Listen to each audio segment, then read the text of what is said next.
let's jump right in, guys. Do you think we should maybe start with the reveal? Dwight, Dan, how do you guys feel about that?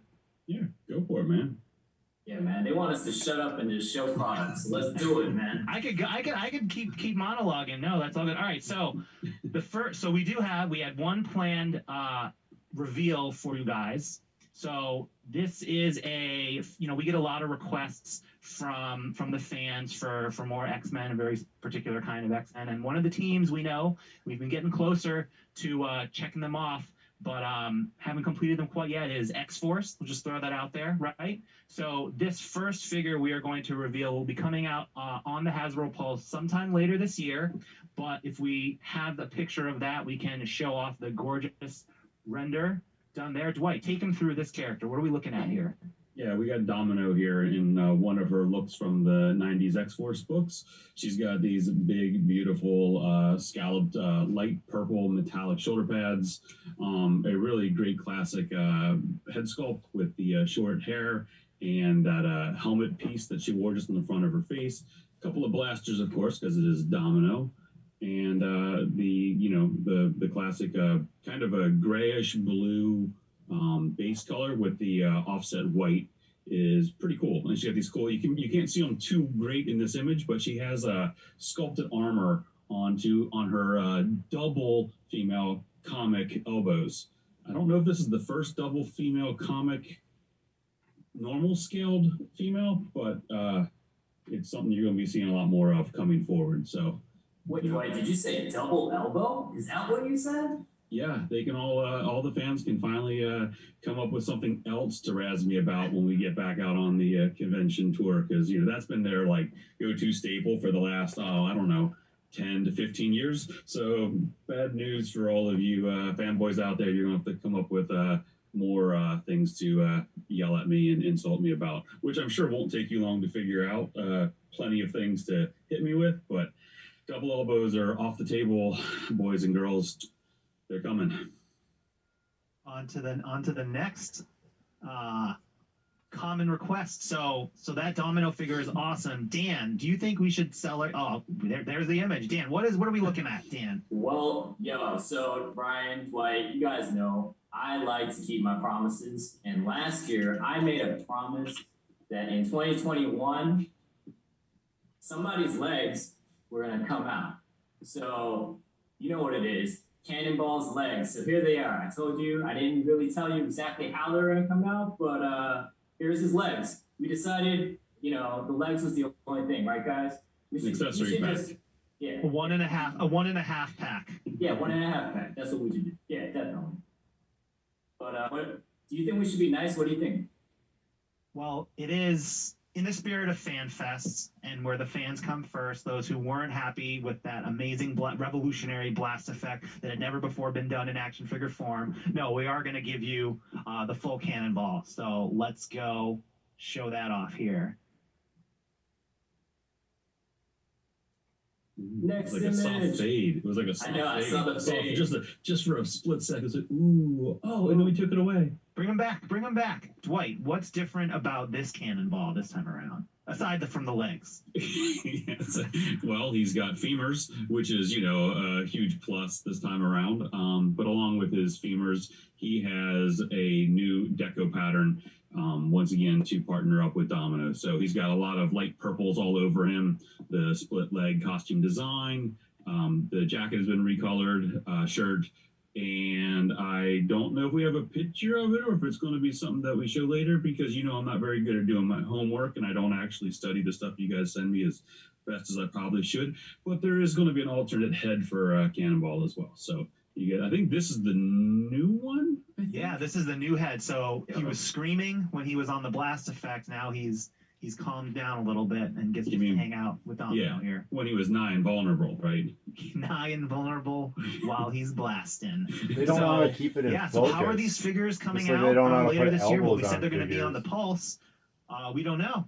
But those two characters in those types of costumes might remind some of you longtime Legends fans, long before Dan or I were here. Dwight was actually working on it back then, but it reminds us of a previous item, which I pulled a reference image of, if we want to just show that. So We're not saying that we're going to actually do the exact same thing as Dwight and folks did in 2007, but maybe we were inspired by this.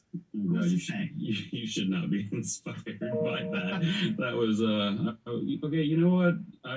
Why'd you have to show that, man? It's like that's rude, dude. I had some growing pains back when I was beardless. All right, come on. How far we've come. I think some of those figures actually had finger articulation, so that was pretty good. They did. They could do this, Yeah. or they could do that.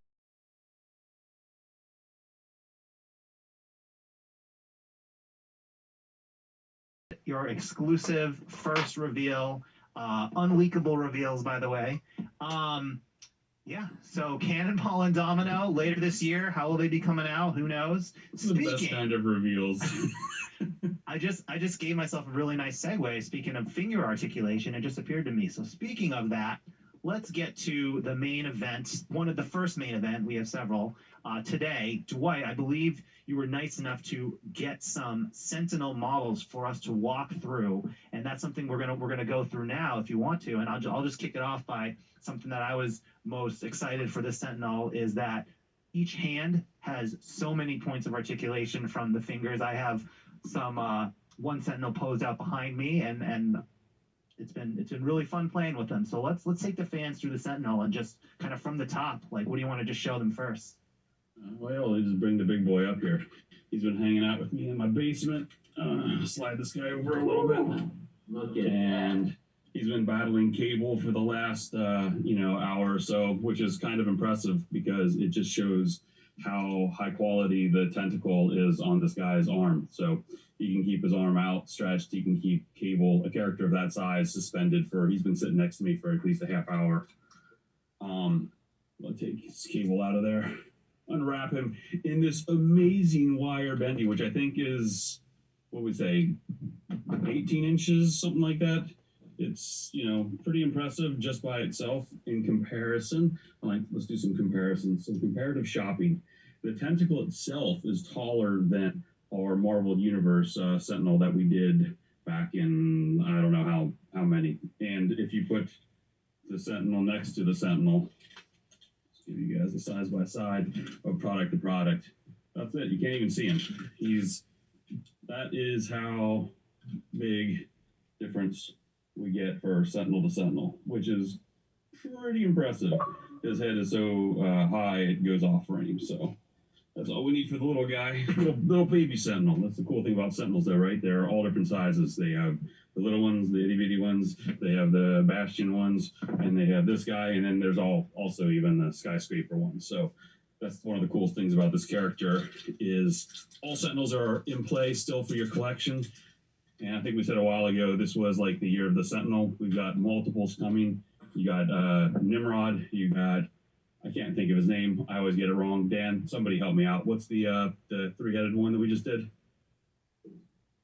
the Theta Sentinel. There you go. Thank you, Theta Sentinel. So we have Theta Sentinel just came out. We got this Sentinel. We got a lot of robots this year. And there's even more robots coming. There's a lot of big, awesome robots coming that you guys don't even know about yet. So sorry, you guys got to wait a little bit longer because I don't think we're talking about them. We're talking about this guy. But as you can see, he is gorgeous. He is virtually fully painted. There's a little bit of molded plastic on this guy, but he has a gorgeous metallic sheen across his deep blue purples to his brighter, more magenta purples. Fully articulated arms go out, double elbows. They go about 90 degrees just because he's so thick and massive, which something that you guys are accustomed to for the big guys. With his arm, his hands can palm up, and they can kind of give you a nice kind of repulsor blast. If you pull them forward on the post a little bit, which kind of gets the hands towards popping off, you can get his hand fully back for a nice tentacle blast. Or as you can see, we put a little bit of red deco on his palm to give him some kind of blast effects. And Can you show them how that wrist has the little flap there that can actually pop out if you need to?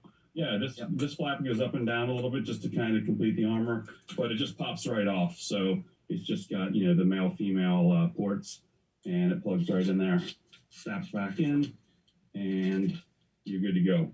So like Ryan said, this guy's hand is fully articulated We could be like the Count from Sesame Street, and 1, 2, 3, ha, ha, ha. All the different articulation points. But you can get this guy gripping, holding.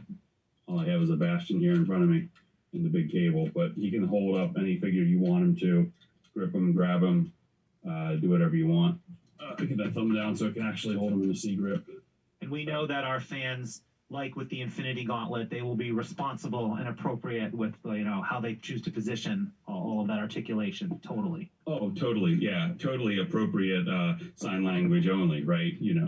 I know our sign language and Mr. CV's sign language is a little bit different from our side of the pond to his, but we'll figure it out. Yeah, I just want to show off the lasers, man. The lasers? You want to see some lasers? All right. So, big guy here, he's got his React chest, right? A simple tap activates him, and he powers up. And it kind of changes from one color to another. And the first color you see is kind of a yellow. There's a little bit of a red paint on his chest, which gives it a little bit of a creepy glow. But if yellow is not your thing, that's cool. We thought about that.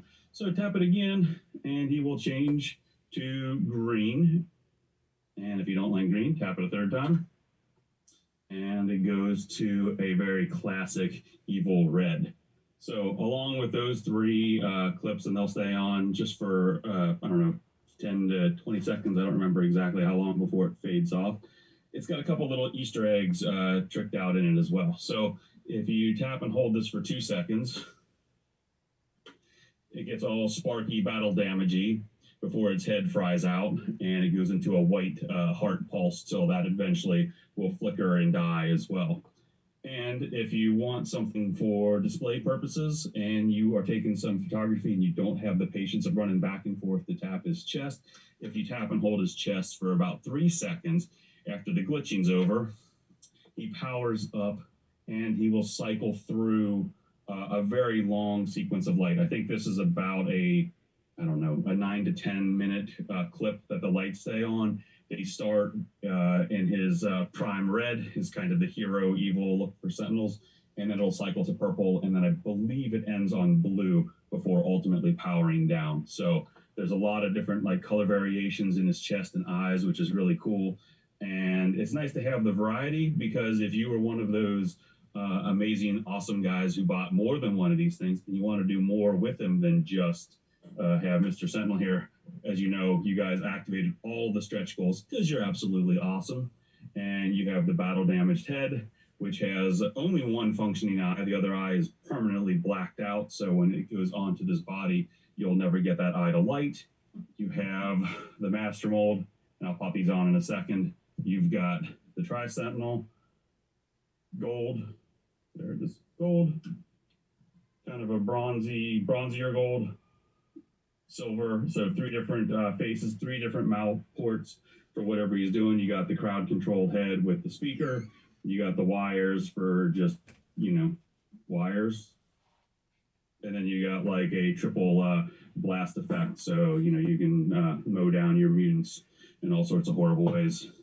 Along with that, talk about mowing things down, you got a battle damaged hand, which just pops right off of his wrist. As you can see, it's a really meaty port, which is really cool, and this hand has a full articulation on that as well.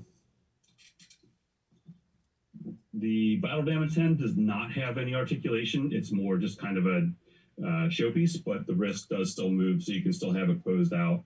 And characters like Wolverine, which actually would be perfect for this hand, for slicing and dicing, it just snaps right on there, and you get that cool extra hand as well.